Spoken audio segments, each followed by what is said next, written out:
everyone, and welcome back to my kitchen.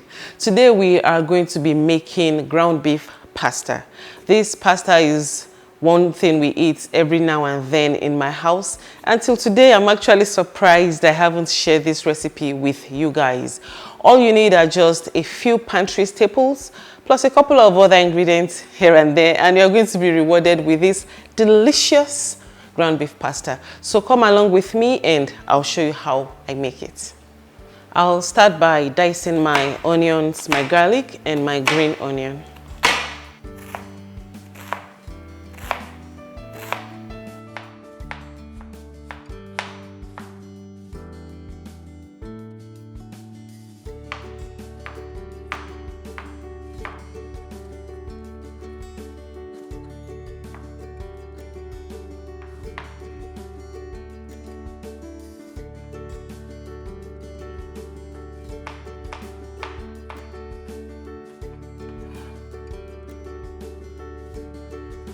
So the next thing to do is to add some oil inside the pan. This is a tablespoon of olive oil. Feel free to use, any oil of your choice. I'm going to wait for the oil to get a little bit hot.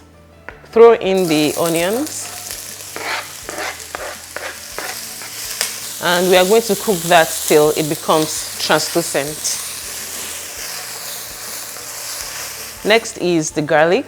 We want to cook that as well for about, let's say, 30 seconds to 1 minute. But we have to be careful, so we have to do this on a low to medium heat to prevent the garlic from burning. Now, once you start perceiving the toasted aroma of the garlic, it's now time to add the ground beef. You can now turn the heat back to medium and start cooking the ground beef. And what I'm doing right now is just quickly breaking up the meat apart so that we are not going to have chunks of or clusters of ground beef in our pasta. So the meat has been browning for about 5 minutes now and it's looking all good. I'll be adding my Italian seasoning, red chili flakes, paprika, black pepper, salt, and a little bit of bouillon powder. Now I'm using chicken bouillon today, but feel free to use beef bouillon if that's what you want. If you are going to be using cheese for your pasta, you can skip this. I want that umami flavor to burst out from the pasta. That is why I'm using this. Like I said, if you are using cheese, feel free to skip this. You are going to achieve the same result.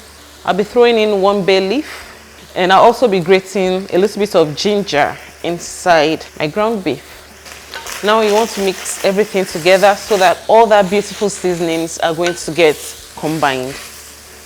It's beginning to smell real good in here. All right, so we are going to be adding our tomato sauce right now. So I don't want anything to get wasted. I'm going to be using my chicken stock to rinse out my bowl inside the sauce.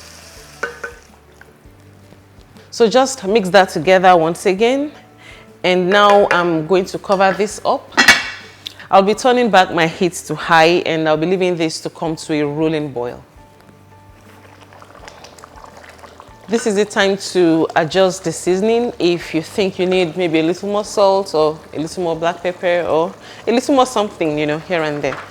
So now I'm going to be adding my pasta.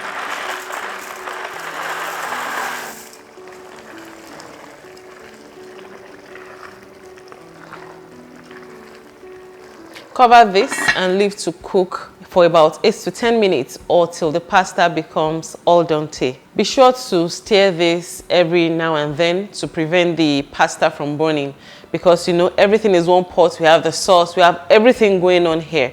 So if you don't stir constantly, like maybe every 5 minutes, you might end up burning the pasta, and you don't want that. Now look at this, it's looking so good. So this has been cooking for about 9 minutes now, and I think we are almost there. So this is the point where we add our vegetables. That is totally optional. At this point, I just throw in whatever I have in the fridge or my freezer. Sometimes I use green peas, sometimes I use sweet peas, your corn, just throw that in. But today I'm going to be using parsley and green onions. As you can see, this is a one-pot meal and it comes together in about 30 minutes. Honestly, by the time you prepare this, your family members are going to think you spent the whole day in the kitchen making this. So that is it again for today. Thank you very much for spending your time with me. As usual, all the details to today's recipe can be found in the description box below. Until next time, I'll talk to you shortly. Bye.